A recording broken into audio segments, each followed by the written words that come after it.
Why did you change so often? I mean, what was the need for it? Was it just a gimmick? Or was it just something that you had to sort of get out of you? When I started writing songs, nobody would record them, so I had to do them myself. And I didn't, being a Capricorn, I didn't want to expose myself to the public, so I developed a series of characters which fell in line with the material that I was writing. So behind that all the time was a real David Bowie? At times, yes, I lost control a couple of times. But... So did the roles that you played on stage then kind of take you over sometimes into private life? Yes. What about all those incredible, that period when you wore all those outrageous feminine clothes and the makeup? Feminine? Madam? Well, they were. I mean, a lot of people, I thought David Bowie, and I immediately associate you with that. Yeah. That particular period. I mean, did that carry over into real life? Did you wear those kind of clothes in your home? I only used to wear that kind of stuff when I was about 17 or 18. By the time I'd reached the ripe old age of 20, 21, I'd got into high heel shoes and things. They came about through Japanese theatre more than anything else. I tried to put together kabuki and pantomime. Oh, over here, of course, it's mime, isn't it?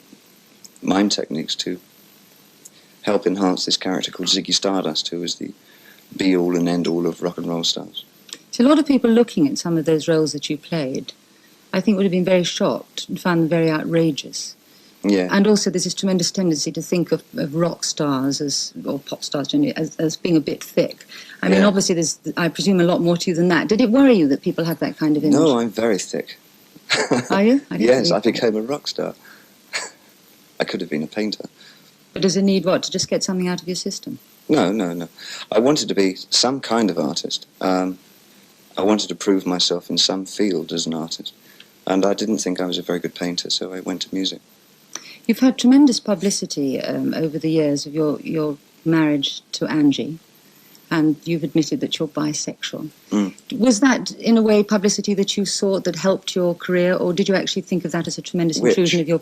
Well, the publicity you had about your relationship?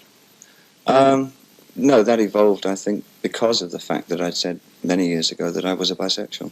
But that happened in the course of a conversation. But do you resent that kind of publicity? Do you think that's an intrusion on your privacy? No, it's not an intrusion on my privacy. I Doesn't decline to read it. It's like television, you can switch it off if it's not interesting. You see, now you're looking exactly like the character that you play in the film that you've just done. So I wondered whether slightly you were actually now playing another role almost. In another year or two we're going to see yet another. I had this shirt a few months before the film. So you're not, this is really you. This is not you just still sort of playing the role of Paul in the film. One wonders. I was working with Nicholas Rogan, the man who fell to earth, a couple of years ago, and he warned me that when one's finished a film, the role often carries over for many months after the film, and then I should be prepared for that. I think that happened to me when I was performing the characters that I was performing in America and England.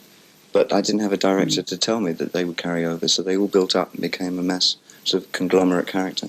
Why did you want to make this particular film, Just a Gigolo?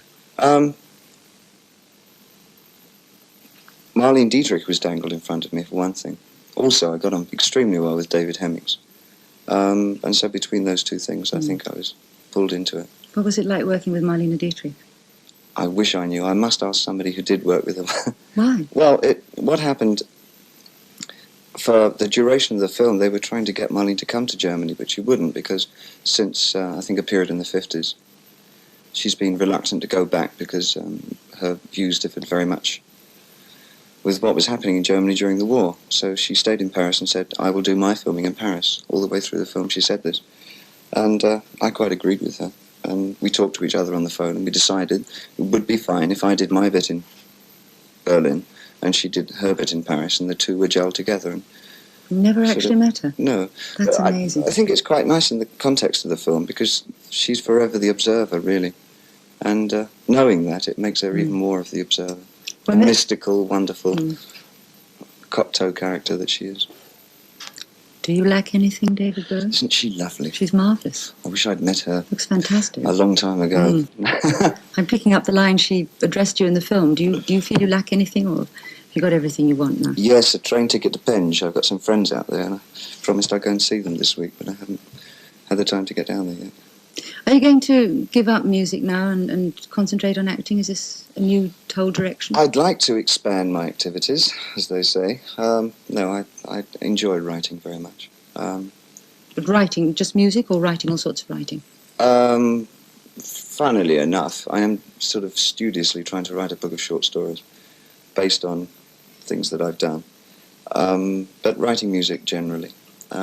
Performance on stage, I think I've decided really to cut it down for once every 2 years because I find it boring after the first 10 shows.